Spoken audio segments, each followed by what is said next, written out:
महाराष्ट्रात विधानसभा निवडणुकीचे रणशिंग फुंकलं गेले, त्यामुळे आघाडी युतीमध्ये जागा वाटपावरून चढाओढ सुरू असल्याचं पाहायला मिळतंय। अशात अहमदनगरमधल्या कोपरगावच्या जागेवरचा पेच सोडवण्यासाठी खुद्द उपमुख्यमंत्री देवेंद्र फडणवीस यांना मैदानात उतरावं लागलंय। भाजपच्या माजी आमदार स्नेहलता कोल्हे यांची फडणवीसांनी भेट घेतली। त्या निमित्ताने या भेटीचं विधानसभा निवडणुकीच्या दृष्टीने महत्त्व काय, कोपरगाव विधानसभा मतदारसंघातली गणित काय आहेत, यंदाच्या निवडणुकीत तिथं काय होऊ शकतं, हे सगळंच या व्हिडिओमधून जाणून घेऊया। नमस्कार, मी हरिता पुराणिक, तुम्ही पाहताय लोकमत। काही दिवसांपूर्वीची घटना। अहमदनगरच्या कोपरगाव मधल्या भाजपच्या माजी आमदार स्नेहलता कोल्हे यांचा मुलगा विवेक कोल्हे यांनी शरद पवारांची भेट घेतली।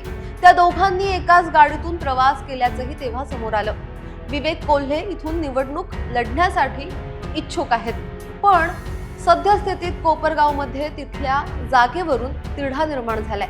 विद्यमान आमदार आशुतोष काळे राष्ट्रवादी काँग्रेस अजित पवार गटात सामील झालेले आहेत। उपमुख्यमंत्री अजित पवारांनी काही दिवसांपूर्वीच आशुतोष काळे यांची उमेदवारी निश्चित केली आहे। त्यामुळे या भागातून लढायला इच्छुक असलेले विवेक कोल्हे यांची कोंडी होताना दिसते। म्हणूनच त्यानंतर झालेल्या शरद पवार आणि विवेक कोल्हेंमधल्या भेटीला त्या दृष्टीनं महत्त्व आहे। या भेटीनंतर आता कोल्हे शरद पवारांच्या राष्ट्रवादी काँग्रेस पक्षात प्रवेश करणार असल्याच्या चर्चा जोरदार सुरू आहेत। कोपरगाव विधानसभा मतदारसंघाची जागा महायुतीत अजित पवारांच्या राष्ट्रवादी काँग्रेसकडे जाणार असल्याने निवडणुकीचं तिकीट मिळवण्यासाठी विवेक कोल्हे शरद पवारांच्या गटात जाऊ शकतात। त्यांच्याबरोबर त्यांची आई स्नेहलता कोल्हेही भाजपला रामराम ठोकू शकतात, अशी चिन्ह निर्माण झालेत। त्यामुळे तसं झालं तर ही गोष्ट भाजपसाठी अडचणीची ठरू शकते। म्हणूनच भाजप नेते आणि उपमुख्यमंत्री देवेंद्र फडणवीस यांनी तडकाफडकी स्नेहलता कोल्हेंना भेटीसाठी बोलावणं धाडलेलं। 16 ऑक्टोबरच्या दिवशी या दोघांमध्ये भेटही झाली। या भेटी दरम्यान दोघांमध्ये 1 तास चर्चा झाल्याचं समजलं, पण या भेटी दरम्यान नेमकी कोणती ऑफर स्नेहलता कोल्हेंना दिली गेली याबद्दलची माहिती अजून तरी बाहेर आलेली नाही। असं म्हणतात की नगर जिल्ह्यात 2019च्या निवडणुकीत विद्यमान मंत्री राधाकृष्ण विखे पाटील यांनी कोपरगाव विधानसभा निवडणुकीत त्यांचे मेहुणे राजेश परजणे यांना उभं केल्यानं स्नेहलता कोल्हे यांना पराभवाला सामोरं जावं लागलं होतं। त्यानंतर कोल्हे आणि विखे यांच्यातला राजकीय संघर्ष तीव्र झाला होता। त्याचा बदला स्नेहलता कोल्हे यांचे चिरंजीव विवेक कोल्हे यांनी विखेंच्या मतदारसंघात असलेल्या गणेश सहकारी साखर कारखान्याच्या निवडणुकीतून घेतला। विवेक कोल्हेंनी काँग्रेसचे बाळासाहेब थोरात यांच्याशी युती करत विखेंचा दारुण पराभव केलेला। त्यानंतर लोकसभा निवडणुकीतही कोल्हे आणि त्यांच्या कार्यकर्त्यांची देवेंद्र फडणवीसांनी भेट घेतली आणि त्यानंतर ते तिथे सक्रिय झाल्याचं दिसून आलं होतं। मध्यंतरी शिक्षक मतदारसंघात विवेक कोल्हे यांनी पक्षाच्या विरोधात जाऊन अपक्ष उमेदवारी लढली होती, मात्र तिथे त्यांचा पराभव झाला। या पराभवानंतर त्यांनी कोपरगाव शिर्डी मतदारसंघातून ही निवडणूक लढवण्याची तयारी सुरू केल्याचं सांगितलं गेलं। त्यानंतर त्यांनी शरद पवारांची भेट घेतली। म्हणूनच विवेक कोल्हेंची झालेली शरद पवारांबरोबरची भेट आणि नंतर स्नेहलता कोल्हेंबरोबर झालेली देवेंद्र फडणवीसांची भेट, या दोन्ही भेटी या मतदारसंघाच्या दृष्टीने महत्त्वाच्या आणि निर्णायक ठरू शकतात। त्यामुळे या भेटीनंतर विवेक कोल्हे आणि स्नेहलता कोल्हे नेमका काय निर्णय घेत आहेत याकडे सर्वांचंच लक्ष असणार आहे। या मतदारसंघाच्या आजवरच्या निकालावरती जर का नजर फिरवली किंवा त्याचा जर का विचार केला तर हा सहकाराचा बालेकिल्ला मानला जातो। इथून काळे आणि कोल्हे कुटुंबात चुरशीच्या लढती होताना दिसल्यात। 1978 पासून जर का विचार केला तर एकूण 6 वेळा कोल्हे कुटुंबाने विजय मिळवलाय आणि 3 वेळा काळे कुटुंबाने विजय मिळवलाय। त्यातले 5 वेळा शंकरराव कोल्हे आणि 2 वेळा शंकरराव काळे निवडून आलेत। त्यामुळे त्यांचे राजकीय वारसदार असलेल्या स्नेहलता कोल्हे आणि आशुतोष काळेंना या वारशाचा या आधीच्या निवडणुकांमध्ये एकदा फायदा झाल्याचं सुद्धा पाहायला मिळालंय।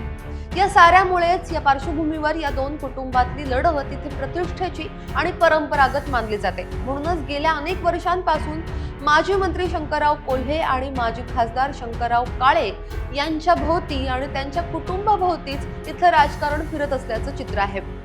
2014 मध्ये आशुतोष काळे यांच्या विरोधात भाजपने शंकरराव कोल्हे यांच्या सुनबाई स्नेहलता कोल्हेंना निवडणूक रिंगणात उतरवलेलं. त्यावेळी काळेंना हरवत कोल्हे विजयी झालेल्या. त्यानंतर 2019 मध्ये पुन्हा काळे कोल्हे यांच्यातच लढत झाली. मागच्या निवडणुकीतला विजय भाजपला राखता येईल असं वाटत असतानाच भाजपकडे असलेला हा मतदारसंघ राष्ट्रवादी काँग्रेसकडे गेला.